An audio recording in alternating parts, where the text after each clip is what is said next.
ನಮಸ್ಕಾರ ಸ್ನೇಹಿತರೆ, ಎಲ್ಲರಿಗೂ ವಿಜಯಪುರ ಫುಡ್ಸ್ಗೆ ಸ್ವಾಗತ. ಇವತ್ತಿನ ನಮ್ಮ ಹೊಸ ರೆಸಿಪಿ ಏನಪ್ಪ ಅಂತಂದ್ರೆ ಮಟರ್ ಪಲಾವ್ ಹೆಂಗೆ ಮಾಡೋದು ಅಂತೇಳಿ ನಿಮ್ಮ ಜೊತೆಗೆ ಶೇರ್ ಮಾಡ್ತೀನಿ. ಬರೀ ಹಸಿ ಬಟಾಣಿಯನ್ನು ಬಳಸ್ಕೊಂಡು ಮಾಡಿರುವಂತಹ ಒಂದು ಪಲಾವ್ ರೀ ಸ್ನೇಹಿತರೆ. ಭಾಳ ರುಚಿ ಆಕೈತಿ. ಸೊ ವಿಡಿಯೋ ಸ್ಟಾರ್ಟ್ ಮಾಡೋಕ್ಕಿಂತ ಮುಂಚೆ ನನ್ನ ಚಾನಲ್ ಇನ್ನವರೆಗೂ ಸಬ್ಸ್ಕ್ರೈಬ್ ಮಾಡ್ಕೊಂಡಿರಲಿಲ್ಲ ಅಂದರೆ ಪ್ಲೀಸ್ ಸಬ್ಸ್ಕ್ರೈಬ್ ಮಾಡ್ಕೊರಿ, ಲೈಕ್ ಮಾಡಿರಿ, ಶೇರ್ ಮಾಡಿರಿ ಅಂತ ಹೇಳ್ತಾ ಇವತ್ತಿನ ರೆಸಿಪಿ ಸ್ಟಾರ್ಟ್ ಮಾಡೋಣ. ಅಗದಿ ಕಡಿಮೆ ಸಾಮಾನು ತೊಗೊಂಡು ಮಾಡಿರುವಂತಹ ರೈಸ್. ಇಲ್ಲಿ ತೊಗೊಂಡಿರುವಂಥ ಐಟಮ್ಸ್ ನೋಡಿರಿ: ಧನಿಯಾ ಪುಡಿ, ಉಪ್ಪು, ಜೀರಿಗೆ, ಹಸಿಮೆಣಸಿನ್ಕಾಯಿ, ಕೊತ್ತಂಬರಿ, ಅಲ್ಲ ಬೆಳ್ಳುಳ್ಳಿ ಪೇಸ್ಟ್, ಆಮೇಲೆ ಉಳ್ಳಾಗಡ್ಡಿ, ಆಮೇಲೆ ಮೆಣಸು ಕಾಳದ ಪೌಡರನ್ನು ನಾನು ಜಜ್ಜಿಟ್ಕೊಂಡಿನಿ, ಆಮೇಲೆ ಅಕ್ಕಿನ ತೊಳೆದಿಟ್ಕೊಂಡಿನಿ, ಆಮೇಲೆ ವಟಾಣಿಗಳು. ಇಷ್ಟು ತೊಗೊಂಡ್ರೆ ಸಾಕು ನೋಡ್ರಿ, ಬಿಸಿ ಬಿಸಿಯಾದ ಮಟರ್ ಪಲಾವ್ ನಮ್ಮದು ರೆಡಿ ಆಗಿಬಿಡ್ತೈತಿ ಸ್ನೇಹಿತರೆ. ನಾನಿಲ್ಲಿ ಅಲ್ಲ ಬೆಳ್ಳುಳ್ಳಿ ಪೇಸ್ಟನ್ನು ಮನೆ ಒಳಗನ ಜಜ್ಜಿ ಕುಟ್ಟಿ ಪುಡಿ ಪೇಸ್ಟ್ ಮಾಡಿ ಇಟ್ಕೊಂಡಿನಿ ನೋಡಿರಿ. ಫಸ್ಟಿಗೆ ಒಂದು ಕುಕ್ಕರ್ನಾಗ ಒಂದು ಸ್ವಲ್ಪ ಎಣ್ಣೆ ಹಾಕಿ ನಾವೇನು ತೊಗೊಂಡಿರ್ತೀವಲ್ಲ ಅಷ್ಟು ಐಟಮನ್ನು ಹಾಕಿ ಚೆಂದಾಗಿ ಅಲ್ಲ ಬೆಳ್ಳುಳ್ಳಿ ಪೇಸ್ಟ್, ಉಳ್ಳಾಗಡ್ಡಿ, ಆಮೇಲೆ ಮೆಣಸದ ಪೌಡ್ರ್, ಉಪ್ಪು, ಧನಿಯಾ ಪುಡಿ, ಜೀರಿಗೆ, ಆಮೇಲೆ ಹಸಿಮೆಣಸಿನ್ಕಾಯಿ ಅಷ್ಟೂ ನಾವು ಚೆಂದಾಗಿ ಎಣ್ಣೆ ಒಳಗೆ ಒಂದು 2 ನಿಮಿಷನ ಫ್ರೈ ಮಾಡ್ಕೊಳ್ಳೋಣ. ನಾನಿಲ್ಲೇ ಬೇರೆ ಯಾವ ತರಕಾರಿನೂ ಬಳಸ್ಕೊಂಡಿಲ್ಲ, ಬರೀ ಹಸಿ ಬಟಾಣಿನ ಅಷ್ಟೇ ಬಳಸ್ಕೊಂಡಿನಿ ಸ್ನೇಹಿತರೆ. ಫ್ರೆಶ್ ಆಗಿ ಸಿಗುವಂಥ, ಇದು ಫ್ರೋಝನ್ನು ಅಲ್ಲ ಏನೂ ಅಲ್ಲ, ಫ್ರೆಶ್ ಆಗಿ ಬಿಡಿಸಿ ತೆಗೆದಿಟ್ಟಿರುವಂತಹ ಹಸಿ ಬಟಾಣಿ ಬಳಸ್ಕೊಂಡು ಮಾಡಿರುವಂತಹ ಪಲಾವ್ ನೋಡ್ರಿ ಸ್ನೇಹಿತರೆ. ನೀವು ಎಷ್ಟು ಅಲ್ಲ ಬೆಳ್ಳುಳ್ಳಿ ಪೇಸ್ಟನ್ನು ಹಾಕಿ ಮಾಡ್ತಿರಲ್ಲ ಅಡುಗೆ ಅಷ್ಟು ರುಚಿ ಆಕೈತೆ ನೋಡ್ರಿ. ಪಲಾವ್ಗಂತೂ ನೀವು ಅದು ಇದ್ರನ್ನ ಪಲಾವ್ ಟೇಸ್ಟಿ ಆಕೈತೆ ನೋಡಿರಿ ಸ್ನೇಹಿತರೆ. ನಾನಿಲ್ಲಿ ಕೊತ್ತಂಬರಿನೂ ಕಟ್ ಮಾಡಿ ಇಟ್ಕೊಂಡಿನಿ. ಆಮೇಲೆ 1-2 ಬಟ್ಟಲ್ದಷ್ಟು ಅಕ್ಕಿನ ನಾನು ಒಂದು ಅರ್ಧ ತಾಸು ತೊಳೆದು ನೆನೆಸಿಟ್ಕೊಂಡಿದ್ದೆ. ನಾನಿಲ್ಲೇ ತೊಗೊಂಡಿರುವಂತಹ ಅಕ್ಕಿ ಕೇಸರ್ ಕಲಿ ಅಂಥೇಳಿ ರಾ ರೈಸ್ ಸಿಗ್ತೈತೆ ರೀ ಸ್ನೇಹಿತರೆ.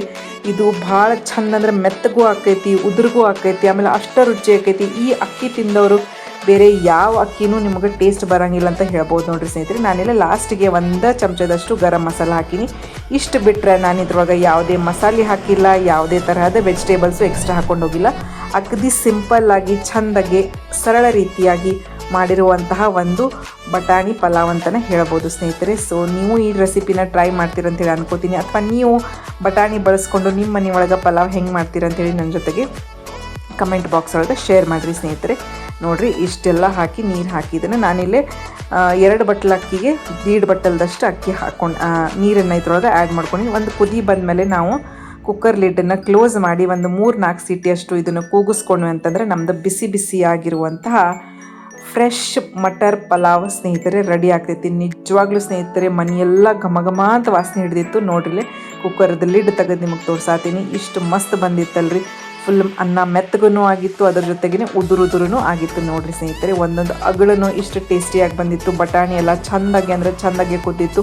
ಸೊ ಫ್ರೆಶ್ ಬಟಾಣಿ ಯೂಸ್ ಮಾಡಿರೋದ್ರಿಂದ ಅದರದೊಂದು ರುಚಿ ಮತ್ತು ಘಮನ ಬೇರೆ ಕೊಡ್ತೈತೆ ರೀ ಸ್ನೇಹಿತರೆ. ಸೊ ನೋಡ್ರಿಲಿ, ನಮ್ದು ಬಿಸಿ ಬಿಸಿಯಾಗಿರುವಂತಹ ಮಟರ್ ಪಲಾವ್ ಅಥವಾ ಹಸಿ ಬಟಾಣಿ ಪಲಾವ್ ರೆಡಿ ಆಗೈತಿ. ಆಮೇಲೆ ನಾನಿಲ್ಲೇ ಒಂದು ಸ್ವಲ್ಪ ಮೊಸರು ಬಜ್ಜಿ ಅಂದರೆ ಉಳ್ಳಾಗಡ್ಡಿ, ಕೊತ್ತಂಬರಿ, ಉಪ್ಪು, ಮೊಸರನ್ನು ಹಾಕ್ಕೊಂಡು ಮಾಡಿರುವಂಥ ಒಂದು ಸಿಂಪಲ್ ಆದ ಕೋಸಂಬರಿ ಈ ರೈಸಿಗೆ. ನೀವು ಬೇಕಂದ್ರೆ ಸಾಂಬಾರು ಹಾಕೋಬೋದು, ಅಥವಾ ಬರೀ ಮೊಸರು ಜೊತೆಗೆ ತಿನ್ಬೋದು, ಅಥವಾ ಉಪ್ಪಿನಕಾಯಿ ಜೊತೆಗೂ ಈ ರೈಸ್ ಟೇಸ್ಟ್ ಮಾಡ್ಬೋದು. ನಾನಿಲ್ಲಿ ಒಂದು ಸ್ವಲ್ಪ ರುಚಿ ಇರಲಿ ಅಂಥೇಳಿ ಕೋಸಂಬರಿ ಮಾಡಿದ್ದೆ. ಆಮೇಲೆ ಅದರ ಜೊತೆಗೆ ನುಗ್ಗಿಕಾಯಿ ಸಾರು ಮಾಡಿದ್ದೆ ಸ್ನೇಹಿತರೆ. ನುಗ್ಗಿಕಾಯಿ ರೆಸಿಪಿ ನಿಮಗೆ ಬೇಕಾಗಿತ್ತಂದ್ರೆ ನನಗೆ ಕಮೆಂಟ್ ಮಾಡಿ ಹೇಳ್ರಿ, ನುಗ್ಗಿಕಾಯಿ ಸಾರದ ರೆಸಿಪಿನೂ ತೋರಿಸ್ತೀನಿ. ಸೊ ಈ ವಿಡಿಯೋ ಇಲ್ಲಿವರೆಗೂ ನೋಡಿದ್ದಕ್ಕೆ ನಿಮ್ಮೆಲ್ಲರಿಗೂ ಧನ್ಯವಾದಗಳು. ರೆಸಿಪಿ ಹೆಂಗೆ ಅನಿಸ್ತಂತೇಳಿ ನನಗೆ ಕಮೆಂಟ್ ಮಾಡಿ ಹೇಳ್ರಿ ಸ್ನೇಹಿತರೆ. ಧನ್ಯವಾದಗಳು ಎಲ್ಲರಿಗೂ.